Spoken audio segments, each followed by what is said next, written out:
नमस्कार दोस्तों, कैसे हैं आप सब। उम्मीद करता हूं अच्छे होंगे। मैं आपका नैन आईएएस यूट्यूब चैनल पे स्वागत करता हूं दोस्तों।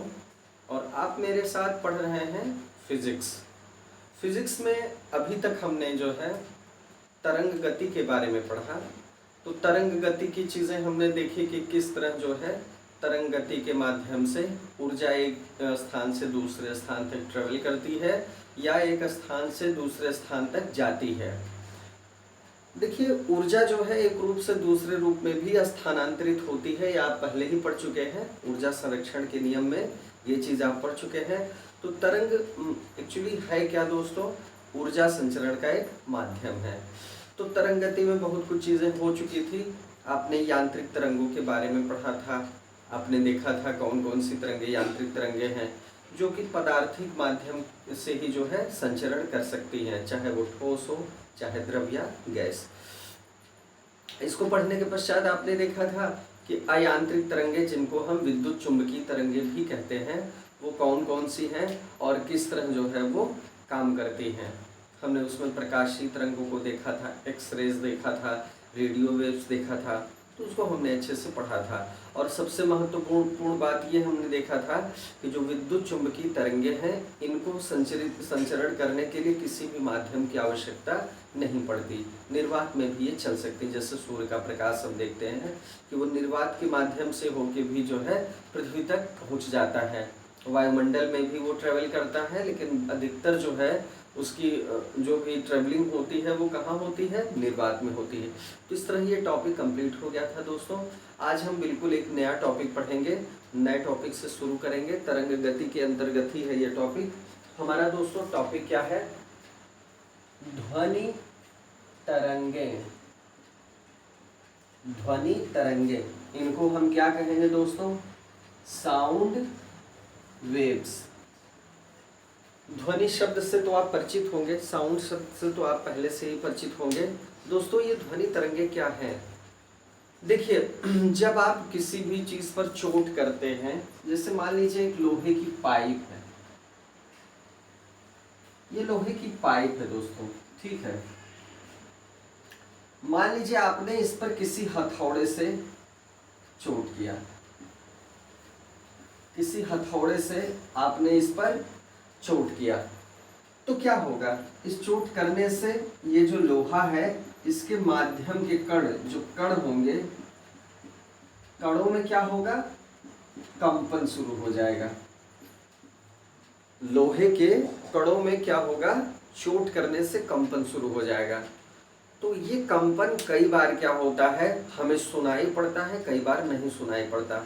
अगर हम धीरे से चोट करें तो हो सकता है हमें न सुनाई पड़े।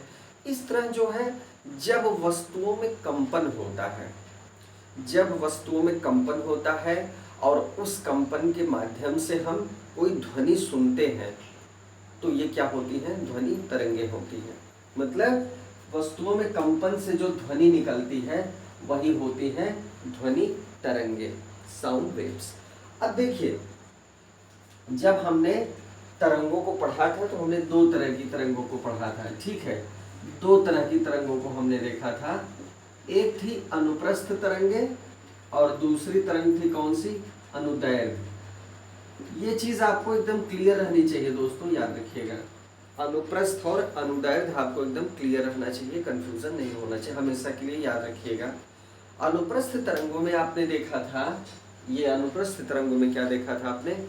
इसमें देखा था कि जब तरंग गति की दिशा, जब किसी वस्तु में तरंग पैदा की जाती है, तो तरंग गति की दिशा जो होती है उस माध्यम के अणुओं के कंपन करने के लंबवत होती है। जैसे ये कोई माध्यम है, चाहे वो जल हो या वायु हो, इस माध्यम के कण जो है कैसे गति कर रहे हैं? ऊर्ध्वाधर गति कर रहे हैं। और ये जो तरंग है ये किस दिशा में आगे बढ़ रही है? ये बढ़ रही है क्षैतिज दिशा में। ये तरंग इन कणों के दोलन के या कंपन के क्या है? लंबवत है। क्या है? लंबवत है। अनुदैर्घ्य में उल्टा होता है। अनुदैर्घ्य में क्या होता है कि ये जो ध्वनि की तरंग की दिशा है, तरंग संचरण की दिशा है, इसी दिशा के समानांतर माध्यम के अणु जो है गति करते हैं। मतलब माध्यम के अणु जो होते हैं वो जो है जिस दिशा में तरंग गति संचरण करेगी उसी दिशा में जो है वो कंपन करेंगे या दोलन करेंगे, मतलब तरंग गति की दिशा के समानांतर। क्लियर हुआ? ठीक है, तो ये आपको समझ में आ गया होगा। अब याद रखिए जो ध्वनि तरंगे हैं ये दोस्तों कौन सी तरंगे हैं? ये कौन सी तरंगे हैं? ये हैं अनुदैर्ध्य तरंगे। ये कौन सी तरंगे हैं? अनुदैर्ध्य तरंगे हैं। ठीक है, ये तरंगे कौन सी है? अनुदैर्ध्य तरंगों का एक प्रकार है ध्वनि तरंगे। अब देखिए किसी वस्तु में अगर कंपन पैदा हो, उसके अणुओं में कंपन पैदा हो तो आवश्यक नहीं कि ध्वनि उत्पन्न ही करेगा, ऐसा आवश्यक नहीं है। ठीक है, अब ध्वनि उत्पन्न करेगा, मान लीजिए ध्वनि उत्पन्न भी करता है तो ये भी आवश्यक नहीं है कि मनुष्य के कान उसे संसूचित कर पाए या सुन पाए। इसका एक परास होता है, इसकी एक सीमा होती है, ये आपको जानना आवश्यक है। देखिए 20 कंपन प्रति सेकंड, अगर माध्यम का कण जो दोलन कर रहा है या कंपन कर रहा है, अगर 1 सेकंड में 20 बार, इसका मतलब हुआ आवृत्ति का मतलब हुआ 20 बार 1 सेकंड में। अब अगर प्रति सेकंड में वो 20 बार कंपन करता है, या इसको हम 20 हर्ट्ज कहते हैं। क्या कहते हैं? 20 हर्ट्ज। 20 हर्ट्ज से 20,000 हर्ट्ज, 20 हर्ट्ज से 20,000 हर्ट्ज का जो परास है या जो सीमा है, यही मनुष्य के कान ग्रहण कर पाते हैं। मनुष्य के कानों द्वारा संसूचित हो सकती है, संसूचित हो सकती है। ये जो परास की ध्वनि है 20 कंपन प्रति सेकंड से लेके 20,000 कंपन प्रति सेकंड या 20 हर्ट्ज से 20,000 हर्ट्ज तक की ध्वनि को ही मनुष्य के कान सुन सकते हैं। अगर इससे कम होगा, 20 हर्ट्ज से कम, तो मनुष्य इसे नहीं सुन सकता। और उसी तरह अगर इससे अधिक होगा, 20,000 हर्ट्ज से अधिक होगा उस ध्वनि का परास, तो उसे भी मनुष्य नहीं सुन सकता। याद रखिएगा इस चीज को। ठीक है, तो ये बात आपको समझ में आई, परास भी आपको समझ में आ गया होगा। ठीक है, अब देखिए, अब मनुष्य में भी ये है कि मान लीजिए भिन्न भिन्न मनुष्यों में ध्वनि के परास की सीमा ऊपर नीचे होती रहती है। ठीक है, मनुष्यों में भी भिन्न भिन्न मनुष्यों में ध्वनि की परास की सीमा कुछ ऊपर नीचे होती रहती है। अब देखिए तरंगों के इस रूप की वजह से हम इनको जो है अलग अलग तरंगों में बांटते हैं। ध्वनि तरंगों का परिसर, ध्वनि तरंगों का परिसर मतलब इसकी सीमा। इस आधार पे हम ध्वनि तरंगों को बांटते हैं, देखते हैं क्या क्या है, किस किस तरह की तरंगे हैं। एक को कहते हैं हम अवश्रव्य तरंगे, इसको हम इंग्लिश में क्या कहेंगे? इंफ्रासोनिक वेव या इंफ्रासोनिक वेव्स, ये होती है अवश्रव्य तरंगे। ये तरंगे क्या है दोस्तों? अभी हमने इसके पहले आपको डिस्कस किया कि 20 कंपन प्रति सेकंड से कम परास की तरंगे, मतलब वे तरंगे जो जिनका परास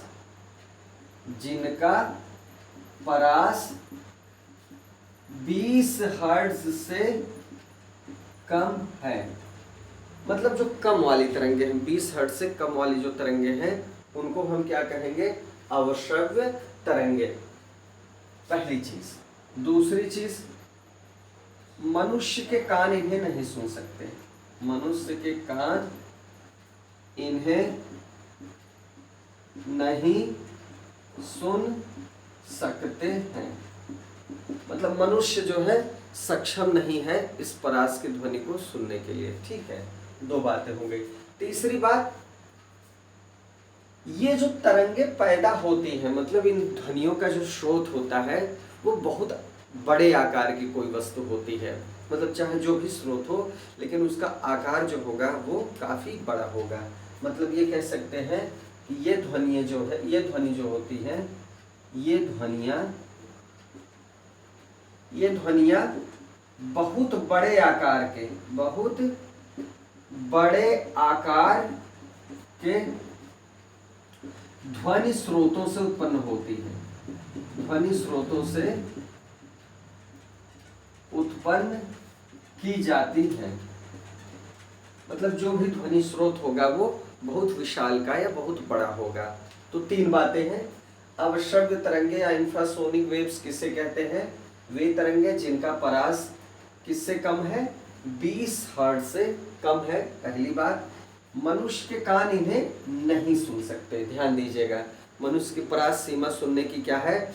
20 हर्ट्ज से अधिक है और 20,000 हर्ट्ज से कम है। उसके ऊपर की भी तरंगे मनुष्य नहीं सुन सकता, अभी उसको देखेंगे हम। और ये ध्वनियाँ जो है बहुत बड़े आकार के ध्वनि स्रोतों से उत्पन्न की जाती हैं। ये तीन बातें आपके लिए महत्वपूर्ण हैं। ये तीन बातें आपके लिए जानना दोस्तों क्या है? महत्वपूर्ण है।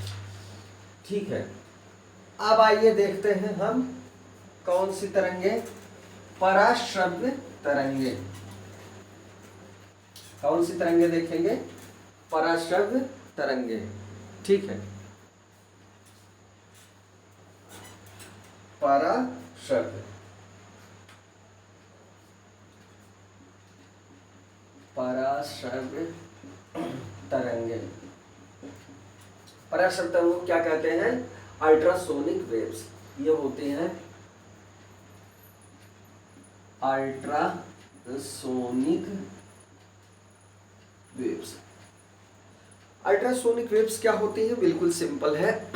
20 हर्ट्ज से नीचे की तरंगों को अवश्रव्य या इंफ्रासोनिक कहते हैं। अभी आपने देखा 20,000 हर्ट्ज से ऊपर की जो है वही है पराश्रव्य तरंगे। मतलब इनका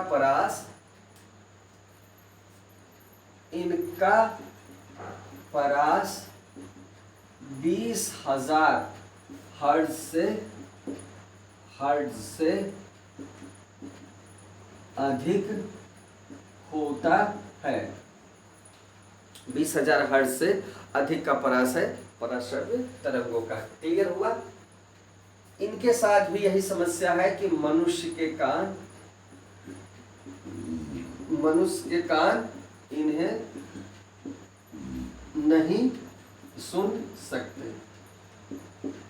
मनुष्य तरंगों को भी, इन ध्वनि तरंगों को भी सुनने में सक्षम नहीं है। क्लियर हुआ? और तीसरी चीज, कुछ जानवर हैं ऐसे, ठीक है, कुछ जानवर हैं जो इसे सुन सकते हैं। ठीक है, जैसे कुछ जानवर इन्हें सुन सकते हैं, जैसे कुत्ता, बिल्ली,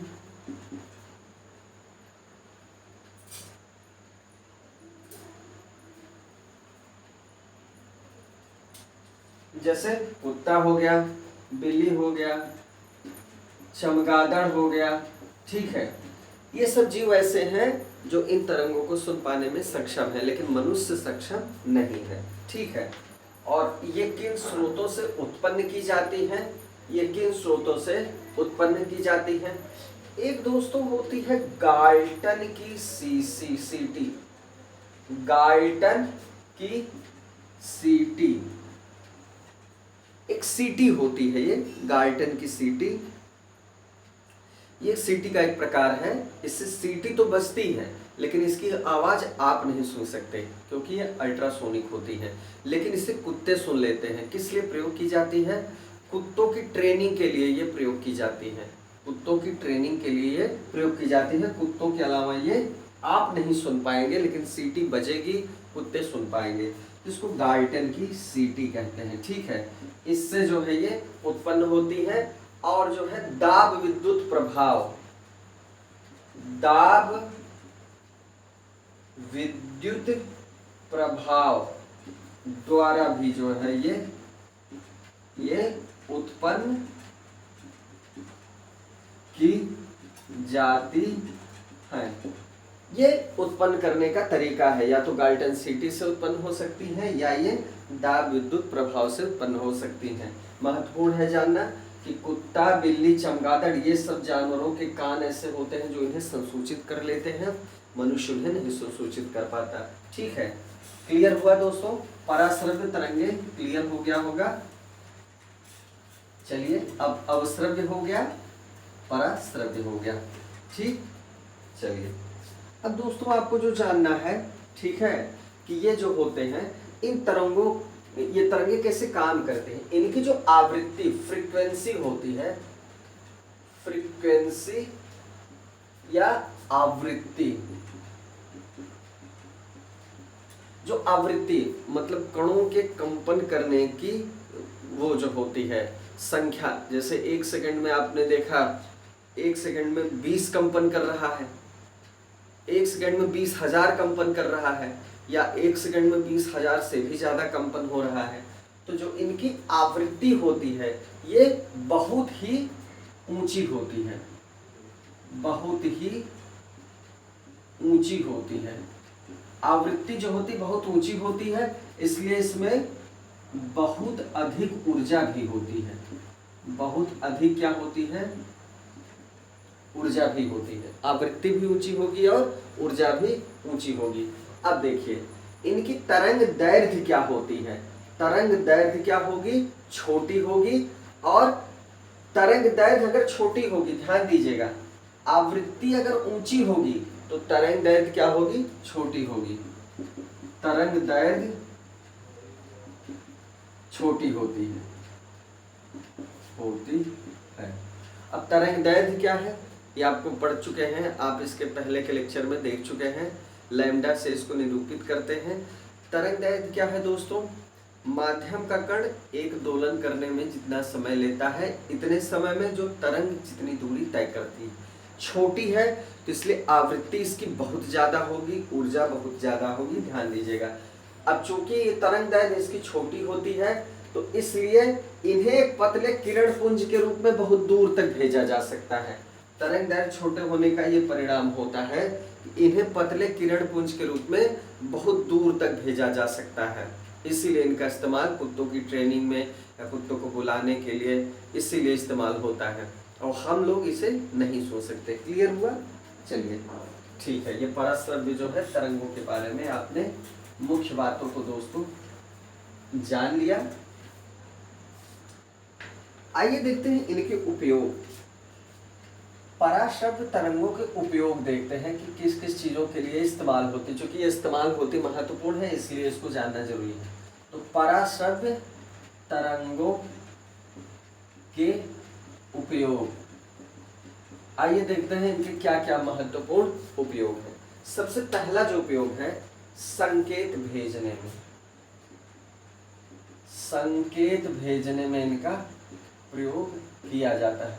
संकेत का मतलब मान लीजिए अगर कुत्ते को बुलाना है या किसी भी जीव को जो इससे संसूचित कर रहा है संकेत देना है, तो इसका प्रयोग किया जाता है।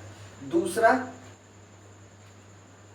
समुद्र की गहराई का पता लगाने में, समुद्र की गहराई का पता लगाने के लिए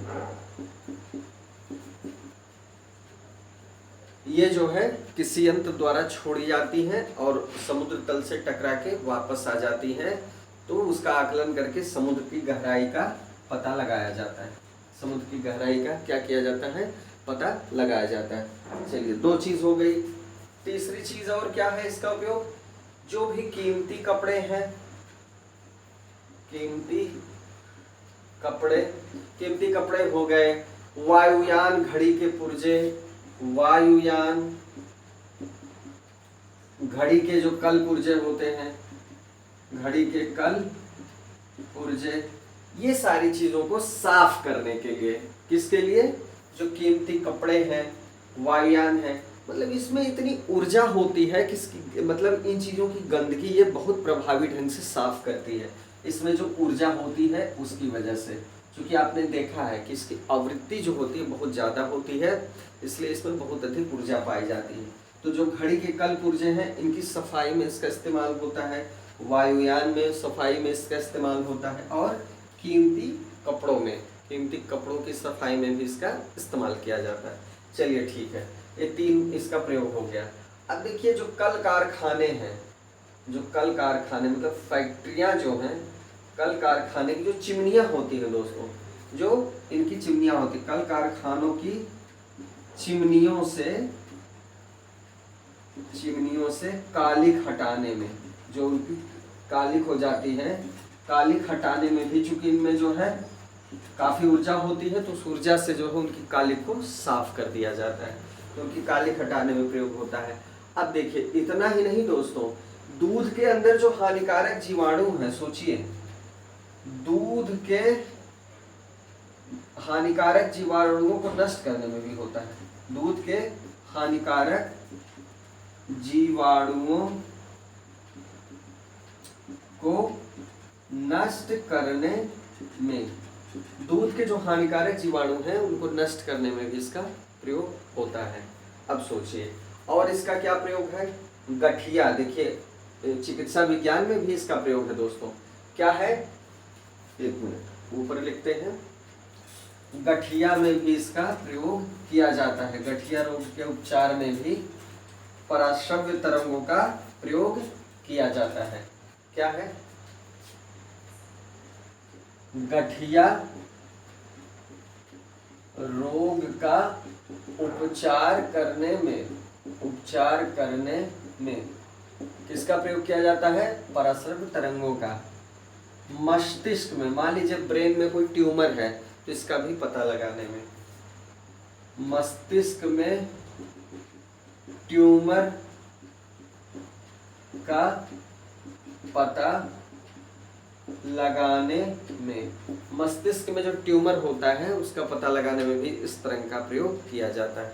तो काफी इसका प्रयोग है, काफी महत्वपूर्ण तरंग है दोस्तों, तो इसको अच्छे से समझिएगा, इसको याद करिएगा कि पराश्रव्य तरंगे क्या है, मनुष्य नहीं सुन सकता है, लेकिन कुत्ता, बिल्ली, चमगादड़ जैसे जानवर इन्हें सुन पाते हैं। 20,000 हर्ट्ज से अधिक आवृत्ति इनकी होती है परास सीमा, और इनका जो महत्वपूर्ण प्रयोग है ये आपने देखा, महत्वपूर्ण प्रयोग इनका क्या क्या है, ये चीज हम लोगों ने डिस्कस कर ली। अब दोस्तों देखेंगे ध्वनि की चाल।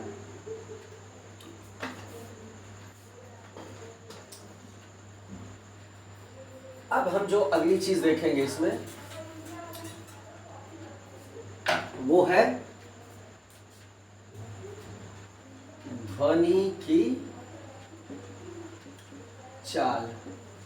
ध्वनि की चाल हमको देखना है, तो ध्वनि की चाल में क्या जानना है, देखिए विभिन्न माध्यमों में ध्वनि की चाल भिन्न भिन्न होती है, विभिन्न माध्यमों में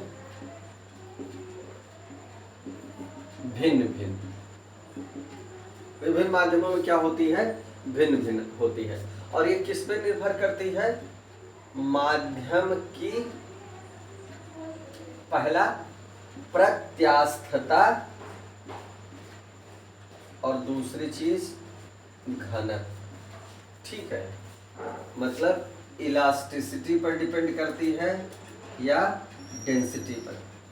ध्वनि की चाल दोस्तों अलग अलग माध्यमों में अलग अलग होती है, वायु में अलग होगी, जल में अलग होगी, लोहे में अगर ध्वनि संचरित हो रही है तो उसमें अलग होगी, तांबे में अलग होगी। ये किस चीज़ पर डिपेंड करती है, एक तो उस माध्यम के इस गुण पर निर्भर करती है जो हम लोग पढ़ चुके हैं, प्रत्यास्था का गुण या इलास्टिसिटी का गुण। ये गुण क्या था दोस्तों कि किसी भी वस्तु पर जब कोई बाह्य बल लगाया जाता है तो उसकी आकृति में, द्रव्यमान में, लंबाई में परिवर्तन हो जाता है, और जब बाह्य बल हटा लिया जाता है तो वस्तु अपनी पूर्वावस्था में आने का प्रयास करती है या वस्तु अपनी पूर्वावस्था में आ जाती है।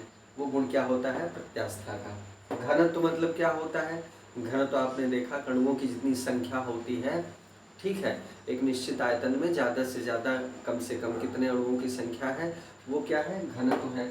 डेंसिटी जो है डेंसिटी पे डिपेंड करती है, डेंसिटी पे डिपेंड करती है, दूसरी चीज़ प्रत्यास्था पे डिपेंड करती है चाल।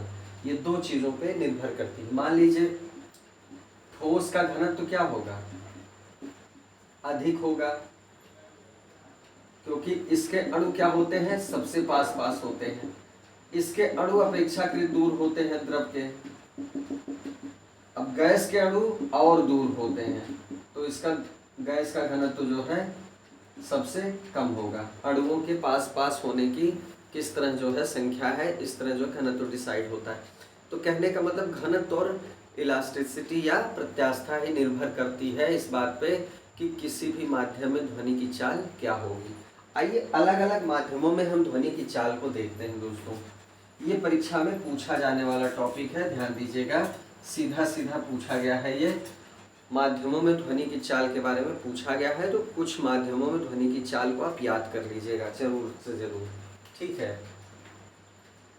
अब देखिए द्रवों में क्या होगा, प्रत्यास्था का गुण, और ठोस में प्रत्यास्थता।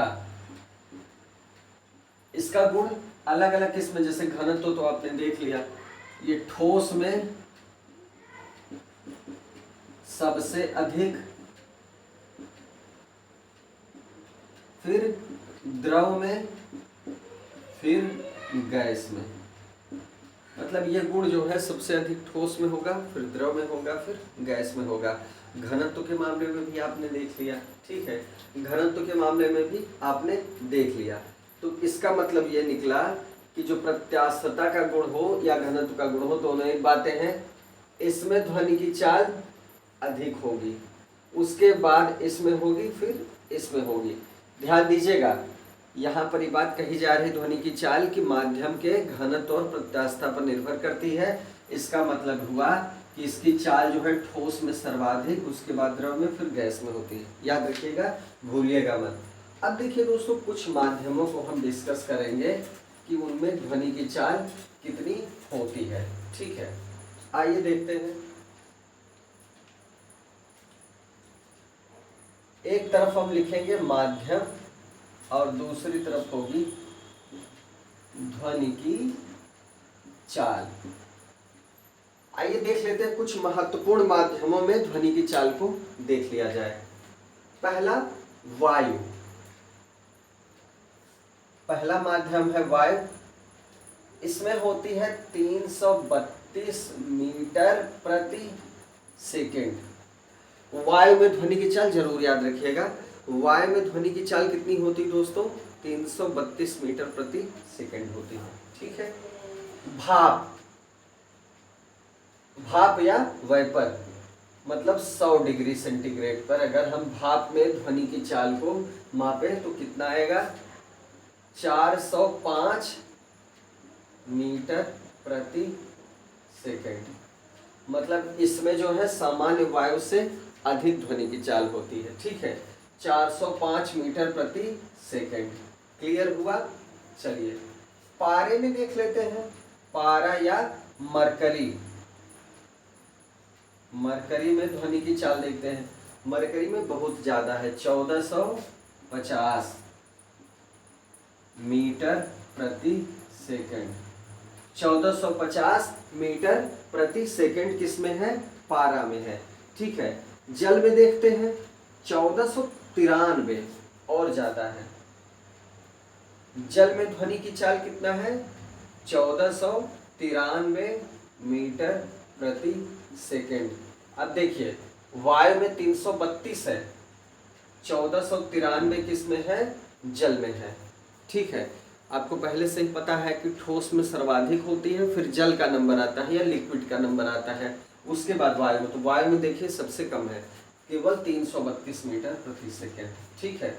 1493 किस में है, जल में है दोस्तों। कांच में देख लेते हैं। कांच में कितनी है, 5640 मीटर प्रति सेकेंड। अब देखिए ठोस में आ गए, ठोस में आ गए, पूरी तरह से ठोस में आ गए तो 5640 मीटर प्रति सेकेंड हो गया। आइए इसको आप याद जरूर कर लीजिएगा दोस्तों, कुछ कुछ माध्यमों में आप याद कर लीजिएगा, ठीक है। आइए कुछ माध्यम में और देख लेते हैं। लोहा में देख लेते हैं। लोहा में ध्वनि की चाल कितना होगी, 5130 मीटर प्रति सेकेंड। 5130 मीटर प्रति सेकेंड लोहा में होगी। समुद्री जल या सलाइन वाटर, समुद्री जल की बात अगर की जाए तो समुद्री जल, देखिए जल में सामान्यता कितनी थी 1493, 1493, लेकिन समुद्री जल में कितना होगी और ज्यादा होगी, क्योंकि समुद्री जल का घनत्व तो सामान्य जल से अधिक होता है। तो समुद्री जल में कितना होगी 1533 मीटर प्रति सेकेंड। समुद्री जल में 1493 किस में थी, वो थी सामान्य जल में, मीठे जल में, और 1533 मीटर प्रति सेकेंड सलाइन वाटर या समुद्री जल में होगी। नमकीन पानी में आप जानते हैं नमक की वजह से जल का घनत्व तो बढ़ जाता है। ठीक है, चलिए ये कुछ महत्वपूर्ण माध्यमों में ध्वनि की चाल थी, इसको आप याद कर लीजिएगा, इसका कोई विकल्प नहीं है, क्योंकि ध्वनि की चाल पूछता है, कुछ कुछ माध्यमों में पूछता है। ठीक है, आइए दोस्तों, अब देखिए, अब ये कह रहा है कि चलो ध्वनि की चाल तो हमने देख लिया, अब देखिए हमको क्या जानना है कि जो है क्या ध्वनि की चाल एक माध्यम से, जैसे मान लीजिए यहाँ पर वायु है, फिर ये जल है।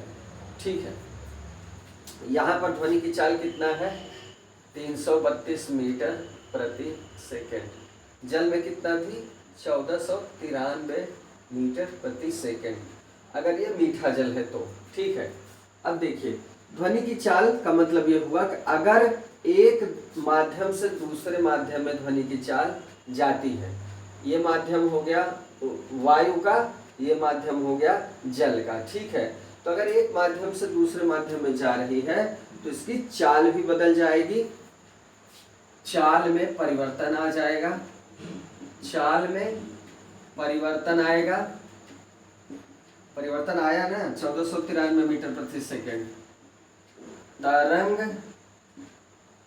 दैर्घ्य में परिवर्तन आएगा, परंतु आवृत्ति फ्रीक्वेंसी में परिवर्तन नहीं होगा, आवृत्ति में कोई परिवर्तन नहीं होगा, जो फ्रीक्वेंसी है उसमें कोई चेंज नहीं होगा, याद रखिएगा। ठीक है, केवल उसकी तरंग दैर्घ्य में भी परिवर्तन होगा और उसकी चाल में परिवर्तन होगा। जब भी कोई तरंग जो है ध्वनि तरंग, ये ध्वनि तरंग है, एक माध्यम से दूसरे माध्यम में ये जाती है तो इसकी चाल में तो परिवर्तन हो जाता है, यहाँ आप देख ही चुके हैं 1493 मीटर प्रति सेकंड हो गई है, तरंग दैर्घ्य में भी परिवर्तन आ जाएगा, लेकिन आवृत्ति में कोई परिवर्तन नहीं होगा, कोई परिवर्तन नहीं होगा। क्लियर हुआ दोस्तों? चलिए ठीक है, आइए देखते हैं, समझ में आ गया होगा आपको इसकी चाल के बारे में। अब देखिए दोस्तों, इतना तो आपको समझ में आ गया। अब देखिए आगे जो आपको समझना है वो समझना है कि क्या कुछ भौतिक राशियों का ध्वनि की चाल पे असर पड़ता है। आइए हम देखते हैं किसका असर देखेंगे हम दोस्तों। हम देखेंगे दाब, कहेंगे कि ध्वनि की चाल पर भौतिक राशियों का प्रभाव। ये तो माध्यम की बात हो रही थी, भौतिक राशियों का प्रभाव। उसमें हम किस किस चीज को देखेंगे, दाब का प्रभाव देखेंगे, दाब का प्रभाव, प्रेशर का क्या इम्पैक्ट पड़ता है ये हम देखेंगे दोस्तों। अगर ताप समान है, टेम्परेचर एक समान है, तो ध्वनि की चाल पर दाब का असर नहीं पड़ता। समान ताप पर, अगर मान लीजिए तापक्रम समान है तो ध्वनि की चाल पर दाब का कोई प्रभाव नहीं पड़ता, कोई प्रभाव नहीं पड़ता। याद रखिएगा, ध्वनि की चाल पर एक समान ताप में दाब का कोई फर्क नहीं पड़ता। ठीक है, ये दाब की बात हो गई। अब देखिए ताप के साथ क्या है, टेम्परेचर का क्या प्रभाव पड़ता है। ताप या टेम्परेचर का क्या प्रभाव पड़ता है, ताप बढ़ने से ध्वनि की चाल बढ़ जाएगी। ठीक है, जिस माध्यम में ध्वनि ट्रेवल कर रही है, माध्यम का ताप बढ़ने पर ध्वनि की चाल क्या होगी, बढ़ जाएगी। ध्वनि की चाल क्या होगी, बढ़ जाएगी। अगर माध्यम में जो है, अगर अब आपने एक चीज देखी होगी ध्यान से, ताप के संदर्भ में हम बता रहे हैं आपको, वायु में कितनी है, वायु में कितनी है 332 मीटर प्रति सेकंड है, जल में कितनी है 1493। लेकिन आपने यहाँ देखा होगा दोस्तों, जल में कितना है 14, जल में कितना था, जल में तो मान लीजिए 1493 था मीठे जल में। ठीक है, अब देखिए 1493 इसमें है और 1533 किस में है, सलाइन वाटर में, ये है समुद्री जल में। ठीक है, वायु है। ठीक है, वायु में 332 मीटर प्रति सेकंड है, लेकिन 405 मीटर प्रति सेकंड हो जाती है भाप में। वायु जब गर्म हो जाती है तो वो चाल क्या होती है, उसमें बढ़ जाती है। अब देखिए दोस्तों, माध्यम का ताप जब भी बढ़ेगा तो ध्वनि की चाल क्या होगी, बढ़ जाएगी। हमेशा याद रखिएगा, ताप बढ़ाने से ध्वनि की चाल बढ़ जाती है। और ये बढ़ती कितना है, ये कितना बढ़ती है, 1 डिग्री सेंटीग्रेड बढ़ाएंगे, 1 डिग्री सेंटीग्रेड में 0.61 मीटर प्रति सेकंड। 1 डिग्री सेंटीग्रेड, अगर हम किसी माध्यम का ताप 1 डिग्री सेंटीग्रेड बढ़ा देते हैं, 1 डिग्री सेंटीग्रेड बढ़ा देते हैं, तो कितनी चाल ध्वनि की बढ़ेगी, 0.61 मीटर प्रति सेकंड। मतलब इतना जो है उसमें परिवर्तन आ जाएगा। तो दोस्तों, ध्वनि की चाल भी आपने देख ली कि माध्यमों का कैसे आपने देखा कि फर्क पड़ता है, और ये भी देखा कि कुछ भौतिक राशियों जैसे ताप और ताप का क्या फर्क पड़ता है, क्या वो ध्वनि की चाल को प्रभावित करते हैं और कितना प्रभावित करते हैं। तो दोस्तों, आज के टॉपिक में बस इतना ही। हमने बहुत कुछ सीखा आज, और ध्वनि के बारे में बहुत सारी चीज़ें हमने जानी। बाकी जो चीज़ें हैं महत्वपूर्ण, वो चीज़ें हम दोस्तों अगली क्लास में नेक्स्ट वीडियो में उसको डिस्कस करेंगे। तब तक के लिए दोस्तों, जय हिंद,